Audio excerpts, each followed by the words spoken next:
Vamos a leer la palabra del Señor. Job capítulo 3, versículos 25 y 26. ¿Ya encontraron? Amén. Lea conmigo. Job capítulo 3, versículos 25 y 26.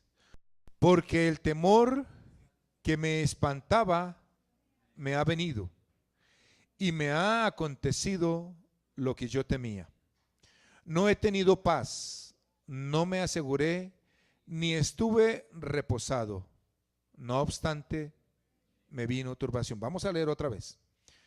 Porque el temor que me espantaba me ha venido y me ha acontecido lo que yo temía. No he tenido paz, no me aseguré, ni estuve reposado. No obstante, me vino turbación. Amén. Gloria a Dios. Desde hace ya varias semanas tenía algún apunte con este pensamiento, con este tema. Y ayer oraba al Señor y le pedí a Dios sabiduría para poder compartir la palabra de Dios hoy. Y mi interés, mi atención se centró en esto, que lo dijo Job. El título que le he puesto: no cambiamos hasta cuando tenemos algo que perder. Escuche pues, como muy filosófica la cosa. No empezamos a cambiar hasta cuando tengamos algo que perder. Yo tenía ese apunte y esa nota desde hace, les digo, ya varias semanas. Y por las palabras de Job, podemos entender que él había tomado muchas precauciones en su vida. Escúcheme. Job había tomado muchas precauciones en su vida, previendo que lo malo nunca fuera a tocar la puerta de su casa. Él se había esmerado por ser una persona completamente justa, correcta, honesta, fiel, responsable, ser un buen ciudadano, pero sobre todo se preocupó por hacer de Dios el centro de su vida, no tener dioses ajenos delante del Señor. Mire lo que él dice: el temor que me espantaba ha venido. Podemos leer este libro de Job y encontramos que él en repetidas oportunidades dice y menciona que él había actuado bien, que él había hecho lo correcto, que él había sido justo, mejor dicho, una persona, un hombre ejemplar. Y él en el fondo de su corazón tenía temor de que le viniera algún problema, alguna dificultad, alguna desgracia. Como lo tenemos todos, absolutamente todos los seres humanos, en cualquier latitud, en cualquier continente, en cualquier país, de cualquier clase social, todos tenemos temores, tenemos miedos. Sea con la salud, sea con la parte laboral, académica, económica, sea nuestra vida propia, la familia, todos tenemos temores y todos tenemos miedos. Vemos que el mal le sucede a uno y a otro, a pobres y a ricos, a chicos y a grandes, a ilustrados y no ilustrados, a todo el mundo le sucede. Y Job tampoco estaba ausente de eso. ¿Cuántas veces hemos ido, por ejemplo, al médico y nos manda a tomar un examen?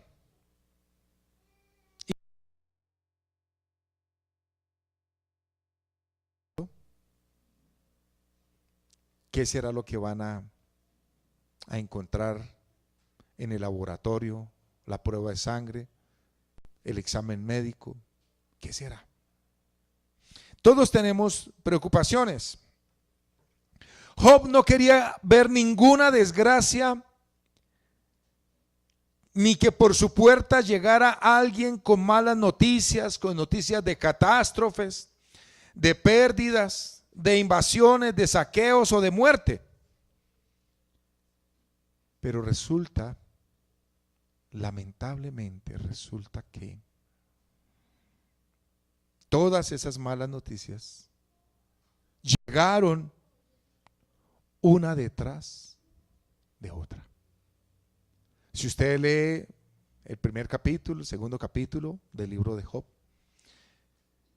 usted se va a dar cuenta que todas esas malas noticias, una tras otra, fueron llegando a su vida. Uno tras otro mensajero traía malas noticias.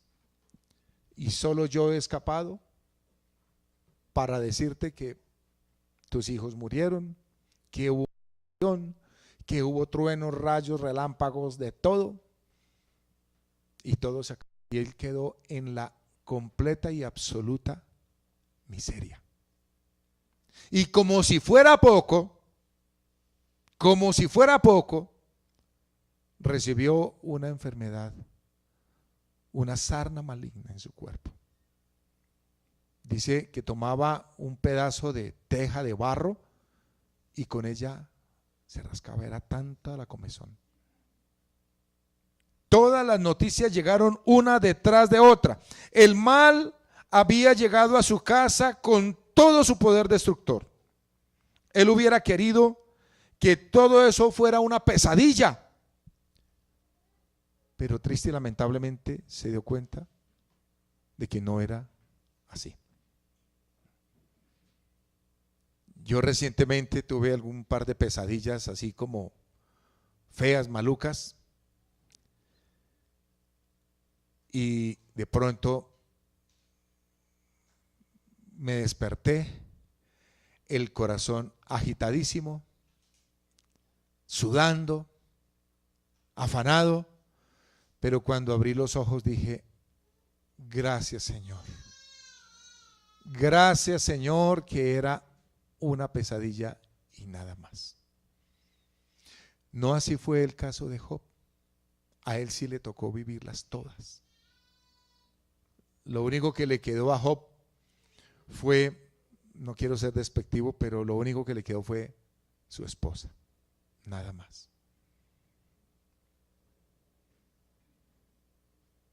Y la esposa lo único que le desea a Job es la muerte.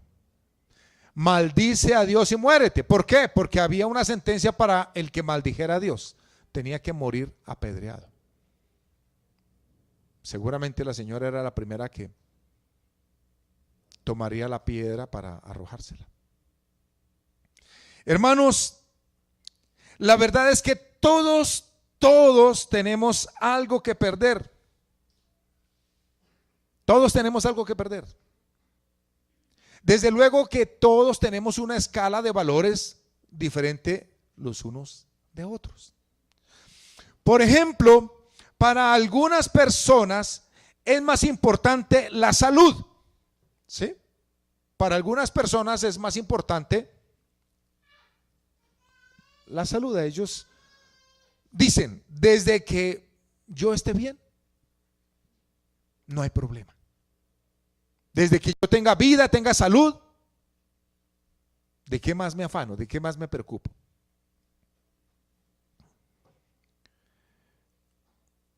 Otros tienen miedo y tienen temor por su vida. ¿Sí? Tienen temor por perder la vida. Yo creo que ahí casi estamos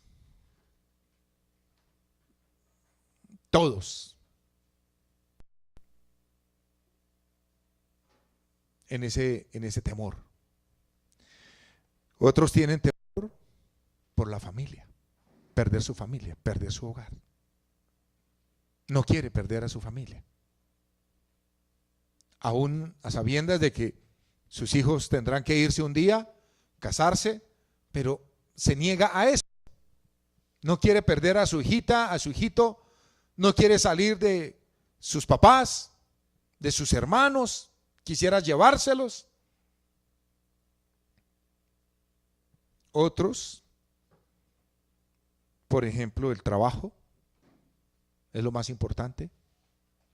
Ponen el trabajo en el primer lugar, en el pedestal, y dicen, yo lo que más cuido es mi trabajo porque de ahí tengo para el alimento, para sostener a los míos, para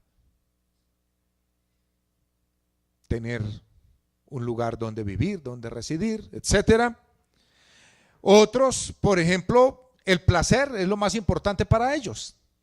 La diversión, el deporte, ¿sí? Se preocupan muchísimo por tener una hermosa figura, invierten millones de pesos mensualmente para tener una piel, un rostro, una figura, bueno. De alguna manera todos ellos llegan a ser ídolos. Otros consideran que lo más importante es el dinero, otros los amigos, el mundo, el deporte, etcétera.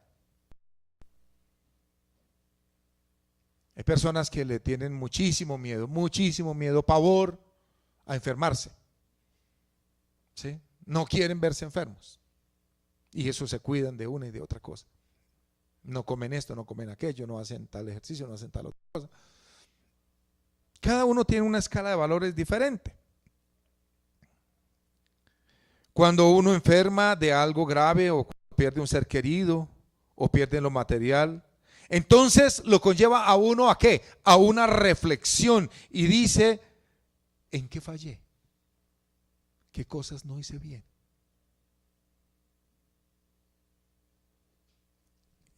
Yo les cuento que, se lo dije hace un momento, estoy un material para un taller de pastores y la materia que tengo que compartir se llama teología sistemática. Entonces, esa teología empieza por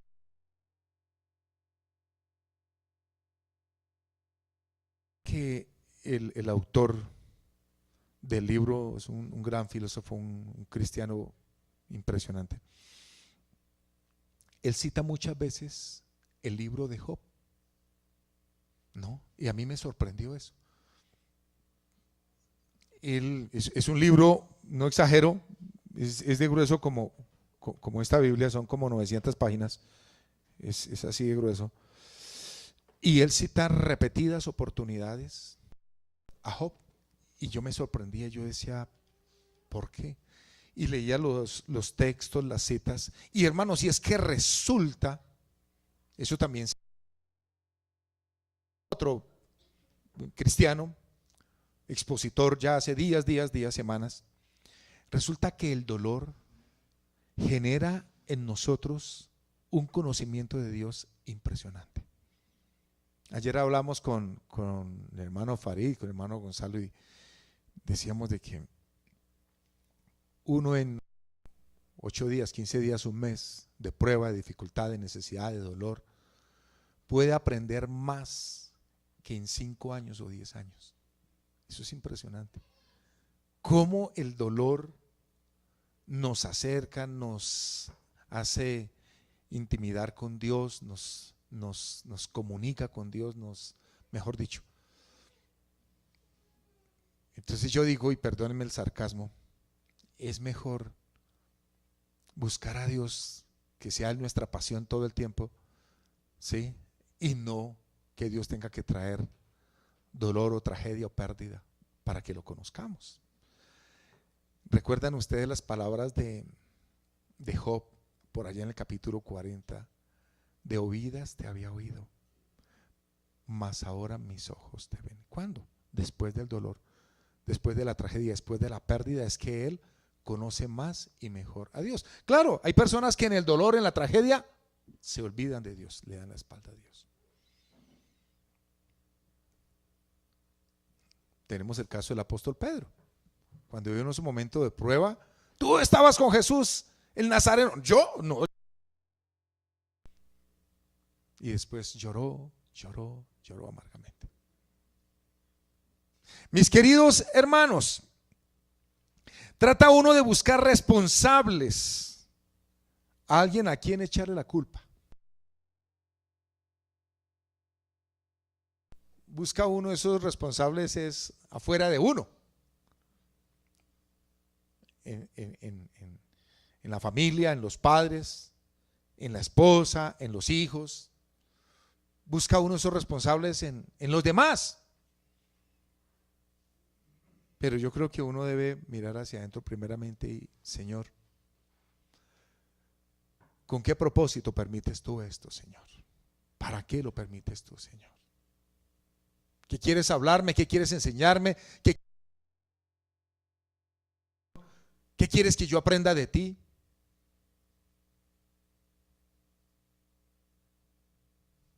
Hay gente que le echa incluso la culpa a Dios. Pero entendamos, mis queridos hermanos, que Dios maneja una escala de valores diferente a la nuestra. ¿Saben que Dios tiene sus propias prioridades? Y no coinciden con las nuestras. Mis pensamientos no son vuestros pensamientos. Mis caminos no son vuestros caminos. Como son más altos los cielos que la tierra, así son mis caminos más altos que vuestros caminos y mis pensamientos más que vuestros pensamientos. Queridos hermanos, Dios tiene otras prioridades distintas a las nuestras. Abra su Biblia en Lucas capítulo 12, verso número 15. Lucas capítulo 12, verso número 15. A ver. Mire. Lucas 12, 15. Y les dijo: mirad y guardaos de toda avaricia, porque la vida del hombre, léalo, no consiste en la abundancia de los bienes que posee. Subráyelo. La vida del hombre no consiste en la abundancia de los bienes que posee. ¿Nos queda claro, mis queridos hermanos? La vida del hombre no consiste en la abundancia de los bienes que posee. Nos damos cuenta que la escala de valores de Dios es diferente. Esto lo dijo el Señor Jesucristo. Esto lo dijo el Señor Jesucristo. La gente pensaba que el Señor nadaba en dinero. Y entonces un día le dicen: Señor, muéstranos dónde es que tú vives. Él se les escapaba, él se les escabullía. Y yo creo que algún mal pensado decía: yo creo que este debe tener tremenda casa, tremendas carrozas, y no quiere que sepamos, ¿no? Y siempre se nos escapa para que nos invita a orar, y cuando nos quedamos dormidos en la oración, entonces él sale y se va, porque no quiere que sepamos dónde es que vive. Y el Señor les dice: las zorras tienen sus guaridas, las aves tienen sus nidos, pero el Hijo del Hombre no tiene dónde recostar su cabeza. ¿Dónde nació el Señor Jesucristo? En un establo. En un establo.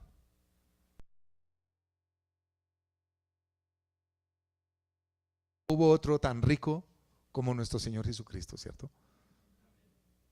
No ha habido otro tan rico como Él, rico en amor, en bondad, en misericordia, en compasión, en amor por el prójimo. La vida del hombre, dijo Él, no consiste en la abundancia de los bienes. Yo creo que Él miraba a la gente que negociaba, que compraba, que vendía. ¿Sí? Muchos afanados. Hay varias historias que nos cuentan de hombres que lo seguían. Te seguiré donde tú quieras, Señor, pero primero deja que a mis padres. Lo que transmite la idea de ese pasaje, ¿sabe qué es lo que transmite ese pasaje? Es interesante, yo no lo sabía y lo aprendí hace poco. Es que ese hombre le dice, mira, Señor, espérate que yo vaya y reciba mi herencia. Los papás no habían muerto, pero él estaba esperando una buena herencia de sus padres. No sabía eso. Deja que primero entierre a mis padres, reciba lo que me corresponde y ahí sí vengo y te sigo. Y el Señor le dice, deja que los muertos entierren a los muertos. Qué interesante, ¿cierto que sí? Entonces, mis queridos hermanos, fíjense que la escala de valores del Señor es muy distinta de la nuestra. Dios piensa diferente. Nosotros creemos que tener bienes o riquezas o salud es sinónimo de aprobación.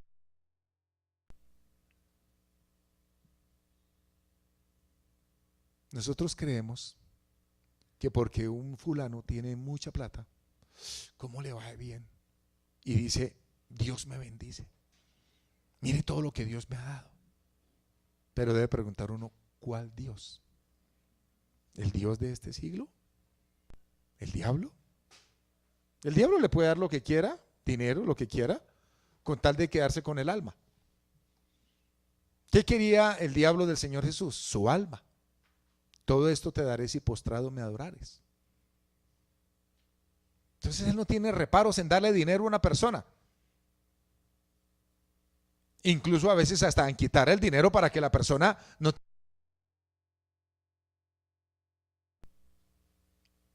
Entonces, ¿cuántos hemos oído de famosos que han hecho pacto con Satanás? Y ellos felices porque tienen dinero. De un momento a otro llega el diablo y les dice, bueno, nos fuimos. Una soga, un veneno, un revólver, quítese la vida. Se quedó él con esa alma, con esa vida. Mis queridos hermanos, pensé yo que incluso Jeremías, el profeta Jeremías, veía el mal desde hace muchísimos años y se formulaba esa pregunta: ¿por qué los malos prosperan?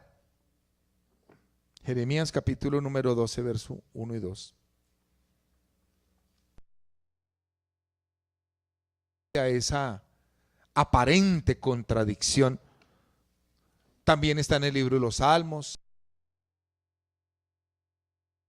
Eclesiastés también, Proverbios, que el malo prospera. Jeremías 12, 1 y 2 dice: justo eres tú, oh Jehová, para que yo dispute contigo. Mire lo que dice: sin embargo, alegaré mi causa ante ti. Y le pregunta al Señor: ¿por qué es prosperado el camino de los impíos y tienen bien todos los que se portan deslealmente? Los plantaste y echaron raíces, crecieron y dieron fruto. Cercano estás tú en sus bocas, pero lejos de sus corazones. Hermanos, cuidado. Pensar uno que porque alguien tiene dinero, bienes, empresa, cosas materiales, aún hasta salud, Dios está aprobando todo lo que él hace. No, hermanos, no es así.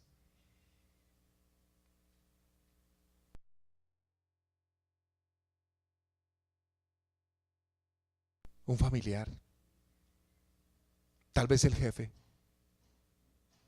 sabe que el jefe es una persona, un muy mal marido, un hombre pícaro, deshonesto, infiel, ladrón, mentiroso. Y como dicen por ahí popularmente, se echa al bolsillo sus buenos millones. Y uno dice, pero ¿y este tipo tan mal que se porta? Esta señora tan mal, tan mala compañera, tan mala vecina, y mírela. El salmista dice: ¿por qué es prosperado el camino de los impíos y tienen bien todos los que se portan? Bien concluye y dice: cercano está tú en sus bocas, pero lejos. Entonces, ¿qué, mis hermanos?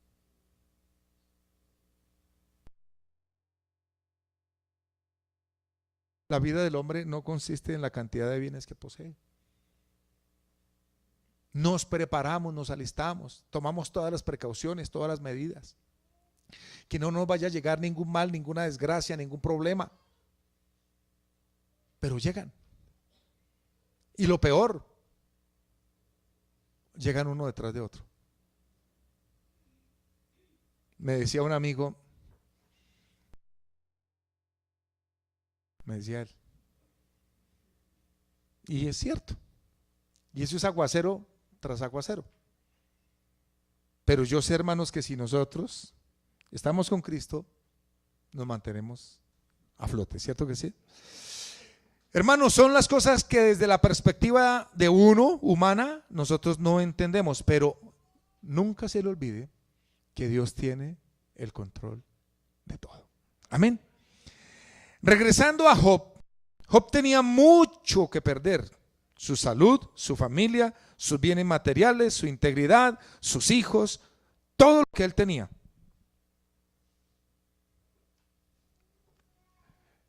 Y lo perdió. Y muy bonito cuando después de la prueba, que eso no dura ni un día, ni 2 días, ni una semana, ni un mes, eso dura días, días, días.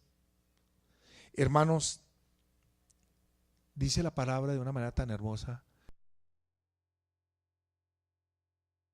con sus labios: no se halló en boca de Job ninguna. Y esto, hermanos,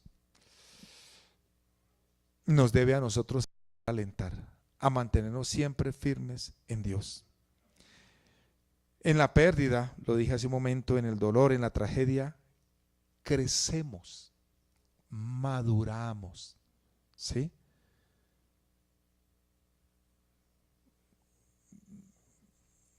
Yo diría que lamentablemente esas cosas a veces las sufre uno solo. No había rodeado.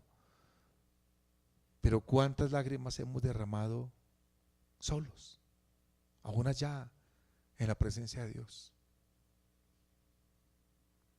Pero ¿saben qué? De allí nos levantamos victoriadores. Hemos aprendido, hemos crecido, hemos madurado. ¿Sí? Y Dios sabe hacer eso, mis queridos hermanos. Descubrimos cosas que no conocíamos. A veces de nosotros, a veces de otros, pero principalmente de Dios. ¿Sí?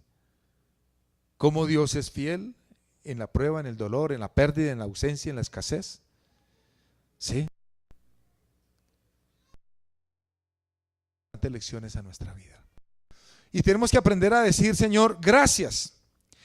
Hermanos, resulta que Dios está interesado en formarnos. La prioridad número 1 de Dios es hacernos ciudadanos del reino de los cielos. Sí. Dios no le interesa que usted aquí en este mundo usted tenga muchas cosas. Eso no le importa a Dios. Por ejemplo, el apóstol Pablo: sé vivir en abundancia, sé vivir en escasez. Teniendo el pan necesario, el sustento, dice, vivamos contentos con esto. Hermanos, pero Dios sí quiere hacernos ciudadanos del reino de los cielos.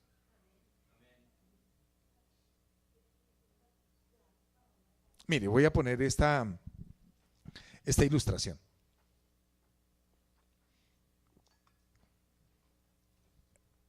Hace tiempos, no mucho, voy a hacer referencia al deporte.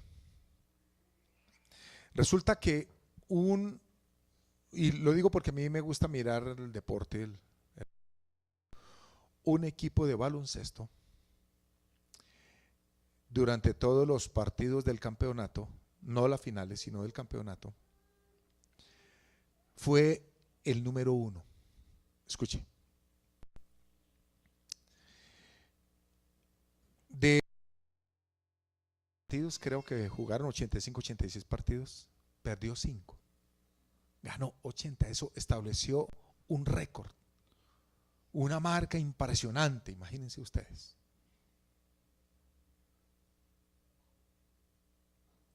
Cuando llegó el momento de disputar las finales, que los dos mejores equipos, perdió. Perdió. No obtuvo el título final. Le preguntaron a otro gran jugador, ¿usted qué opina de eso? Dijo que eso no sirve para nada. Haber tenido un récord de ganar 80 partidos y no quedarse con el título, no sirve de nada. Ahora que está tan de moda el ciclismo, para quienes no saben, todos los días se corre una etapa y se va sumando el tiempo que cada ciclista hace, y el que menos tiempo haya usado para dar toda la vuelta es el ganador. Así se define. ¿Qué sacamos con que etapas, pero no sea el que utilizó la menor cantidad de tiempo? Lo mismo le sucedió al del baloncesto. Ganó todos los partidos del campeonato, pero la final la perdió. De nada le sirvió. Entonces, ¿cómo aplico yo esto aquí, hermanos? ¿Qué saca Dios? Con que aquí nosotros hayamos sido los empresarios más grandes, los científicos más grandes, los deportistas, los artistas, bueno, todo lo que usted quiera. Pero la persona se pierde en el infierno. ¿De qué aprovechará al hombre si ganara el mundo entero y perdiere su alma? Jeremías capítulo número 18, unas páginas ahí adelante de donde estamos. Jeremías capítulo número 18, verso número 1, dice: palabra de Jehová que vino a Jeremías diciendo: levántate y vete a casa del alfarero, y allí te haré oír mis palabras. Y descendí, dice Jeremías, a casa del alfarero, y aquí que él trabajaba sobre la rueda. Y la vasija de barro que él hacía se echó a perder en su mano, y volvió y la hizo otra vasija, según le pareció mejor hacerla.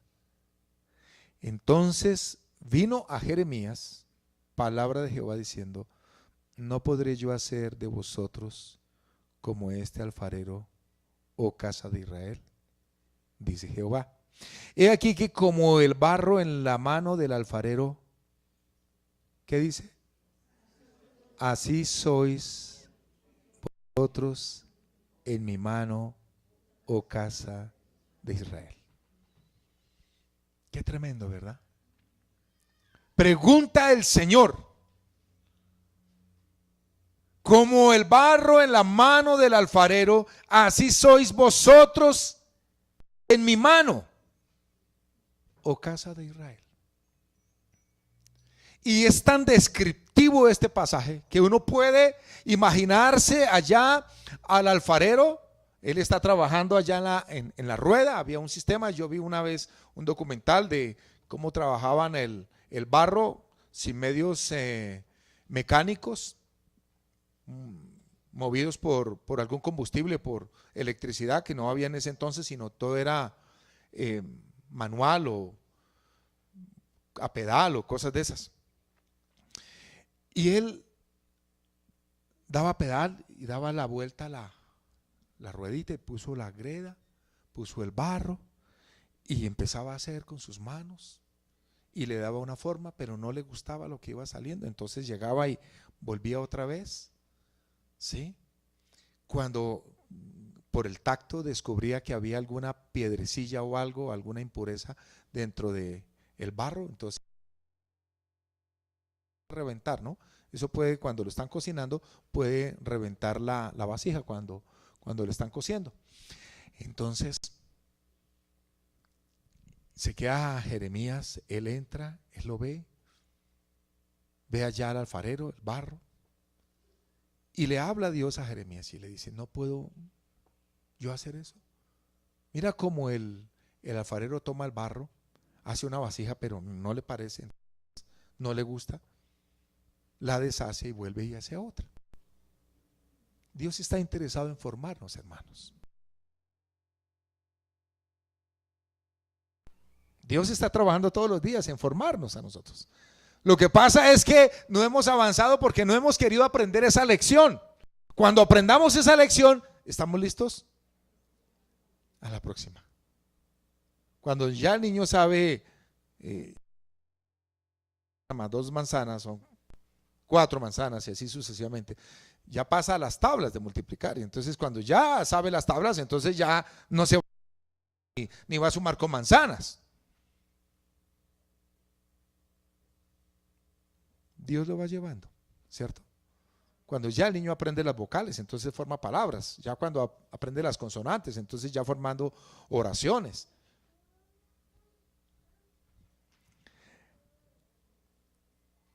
Así como el alfarero daba forma a la vasija que él quería hacer, así también Dios desde luego nos moldea. Pero resulta que así como el barro no tiene facultad, no tiene modos, formas, autoridad para decirle al alfarero, ¿por qué me haces así? Igual nosotros. No podemos decirle, Señor, ¿y por qué? ¿Por qué, Señor? ¿Por qué me has hecho así, Señor? El barro no tiene la capacidad, ¿cierto? No tiene derecho, no tiene autoridad para decirle al alfarero, ¿por qué me haces así? Hermanos, tampoco el barro le puede decir al alfarero, oye, ¿sabes qué? No me gusta este modelo. Nosotros podríamos decirle a Dios, ay, Señor, es que a mí no me gusta la forma de mi cabello, de mis ojos, de mi, ¿sí? No me gusta, Señor. Entonces, ¿qué vas a hacer conmigo?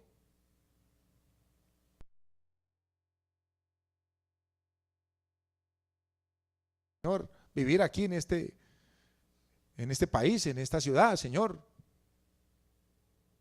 Más bien deberíamos decirle, Señor, ¿cuál es tu propósito? ¿Qué planes tienes tú, Señor? ¿Cuál es la lección que quieres tú que yo aprenda, Señor? ¿Cierto? Para tranquilidad de todos, hay un texto, son palabras del Señor que Él dice, yo sé los planes que tengo acerca de vosotros, pensamientos de bien y no de mal, para daros el fin que esperáis.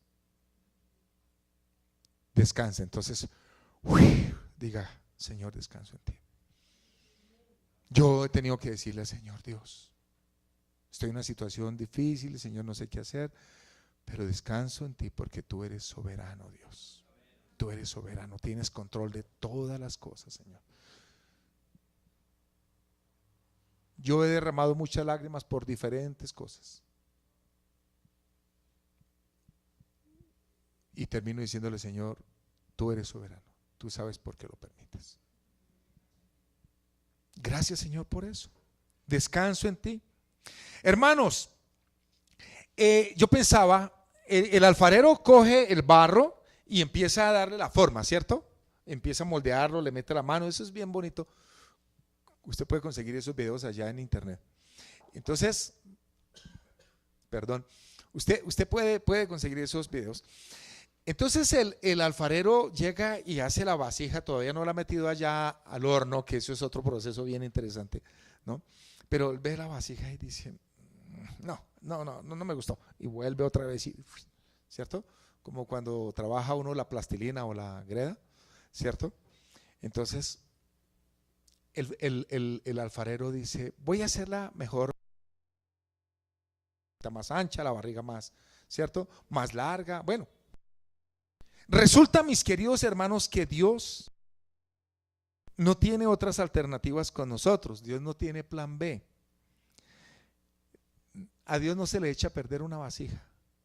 Dios no lo veremos nunca rascándose la cabeza y ahora qué hago yo con este tipo, con esta mujer. me está dando problemas. No. Dios no dice, bueno, este no sirvió para esto, vamos a usarlo para esto. No, yo sé los planes que tengo con vosotros. Amén. ¿Qué tenemos que hacer nosotros? Alinearnos con la voluntad del Señor. ¿Cierto que sí? Tenemos que hacer, alinearnos. ¿Cuál es tu voluntad, Señor? ¿Cuál es tu voluntad, Señor? Para que yo pueda andar en ella. Resulta que esta lección del alfarero nos enseña tantas cosas, pero hay un detalle que me llama mucho la atención. ¿Sabe cuál es? Que nosotros estamos en las manos de Dios. Gloria a Dios. Estamos en las manos del Señor. Gloria a Dios. Yo digo, Señor, estoy en tus manos. ¿Qué vas a hacer? ¿Qué va a pasar? Yo no lo sé, Señor, pero estoy en tus manos. Y yo le he dicho al Señor muchas veces, Señor, no podría estar en mejores manos que en las tuyas. ¿Cierto que sí? Señor, no hay un mejor lugar que estar junto a ti y estar en tus manos, Señor. Dios no nos hizo y no nos creó para destruirnos.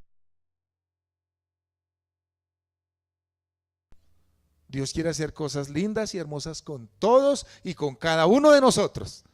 Yo digo, gracias, Señor, ¿cierto? Encontré un caso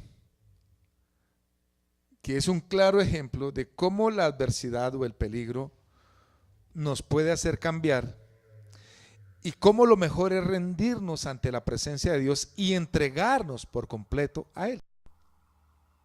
Abra su Biblia en Génesis capítulo 32. Hoy estamos mirando varios pasajes, ¿no? Génesis capítulo número 32. Y es la historia de dos hermanitos que se querían. Dos hermanitos que se querían muchísimo.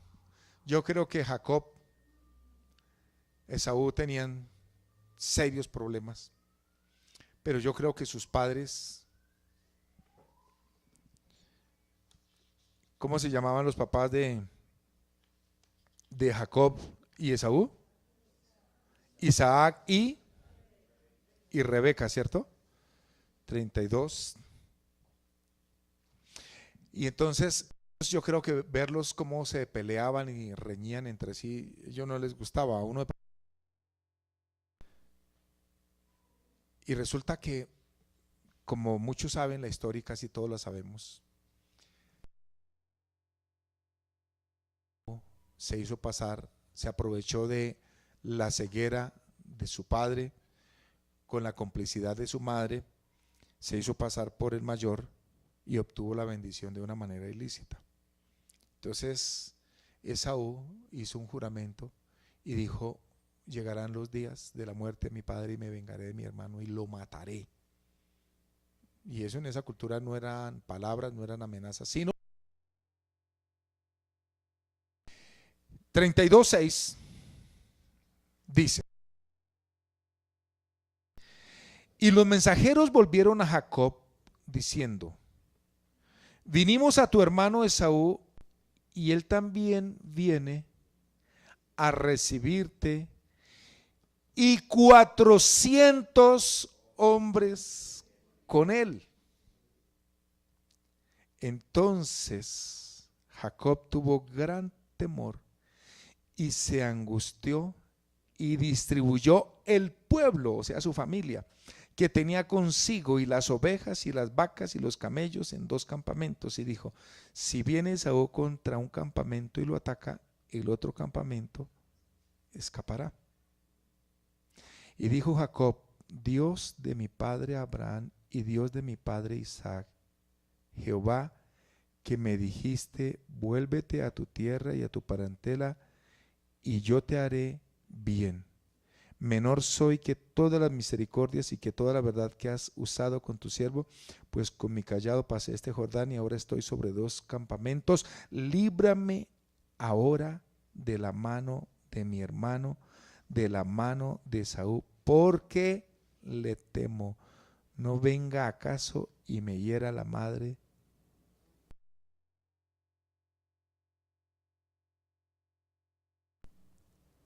Si solamente Esaú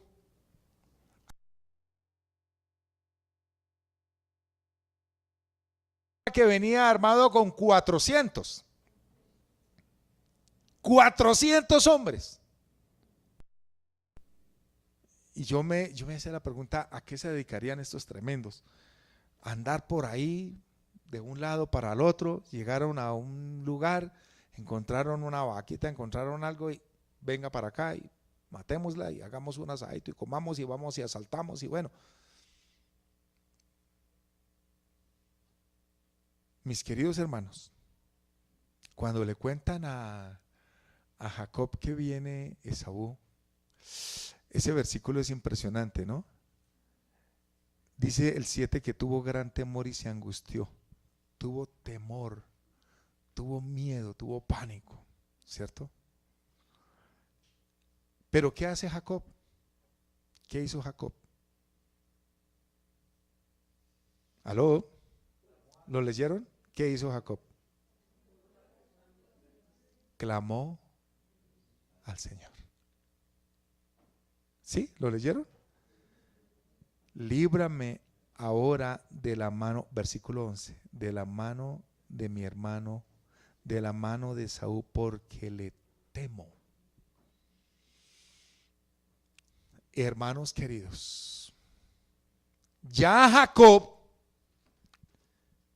había estado más de 20 años, 20 y pico de años, trabajando con esa belleza de su suegro Labán, ¿no? Y él pensó que saliendo de ahí, que saliendo de donde Labán, con toda su familia, dijo, ya pagué todo el mal que yo hice.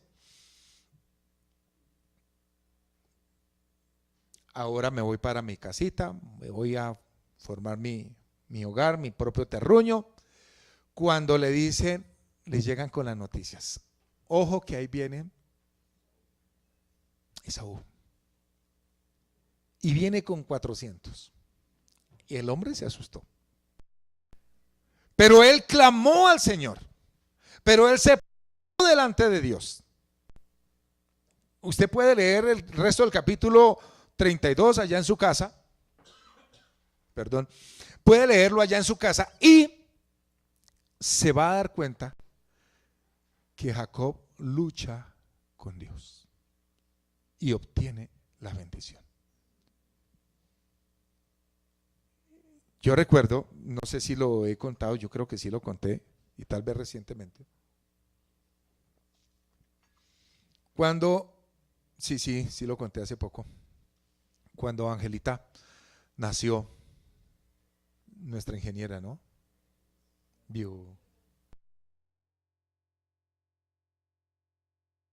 Cuando nació esa china, creímos que ya estaba ubicada como deben venir los bebés y resulta que la china, ahora entiendo por qué se la pasa sentada, ¿no, Raquel? Venía sentadita. Dios mío, eso fue tremendo. Eso fue tremendo. Ese día nosotros estábamos con la iglesia de Magdalena, habíamos ido a hacer unos bautismos. Mi esposa se había quedado. Cuando llegué a la casa, devuélvase porque Carmen está en urgencias. Y llego yo y el médico me recibe y me dice, muy posiblemente se mueren las dos. Estamos por lo menos tratando de salvarle la vida a una de las dos. Y menos mal que no me preguntó a cuál, porque yo tampoco hubiera podido haberle podido responder con certeza. Cuando él me dijo esas cosas, yo, Dios mío, ¿qué pasó? ¿Qué pasó, Señor? Y estuve ahí toda la tarde, por la noche.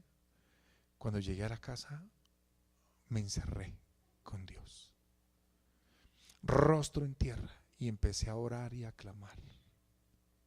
No por Ángela, no por Carmen Lilia, por ambas. Y clamé y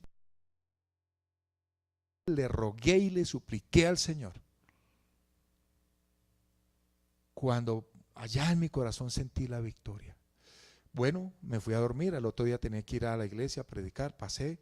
Bueno, ¿están estables? Ya por lo menos vamos a una, me dijo el médico. Estamos luchando por la otra. Pero yo sabía que Dios ya a ambas las había librado de la muerte. Fuimos, hicimos el culto, volvimos. No, ya, gracias, están estables ya. Y ahí están las dos, dando lora, sentaditas.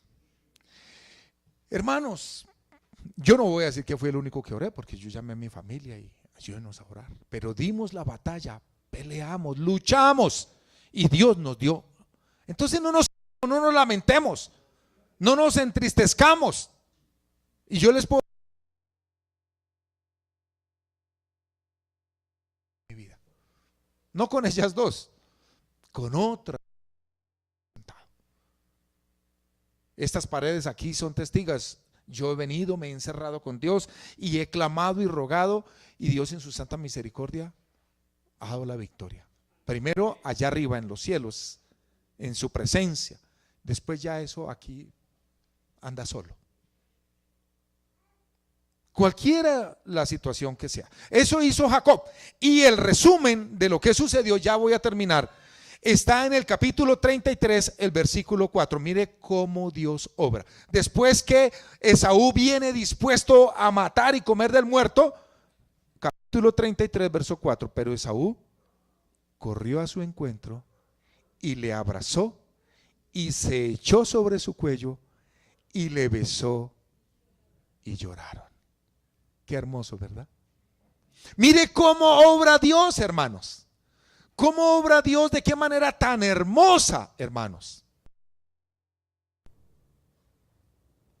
Cuando Esaú venía a matarlo, entonces se encuentran, se abrazan sobre el cuello de Jacob, le besa y juntos lloran. Qué manera tan maravillosa como Dios obra, ¿cierto? Pero ¿cuál es la moraleja y la lección de todo esto, mis queridos hermanos? Que aprendamos a venir a la presencia del Señor. Cualquiera sea la situación, la circunstancia, venga a la presencia de Dios. La Biblia dice humillaos pues bajo la poderosa mano de Dios para que Él os exalte cuando fuere tiempo. Amén. Cualquiera que sea la situación, mis queridos hermanos.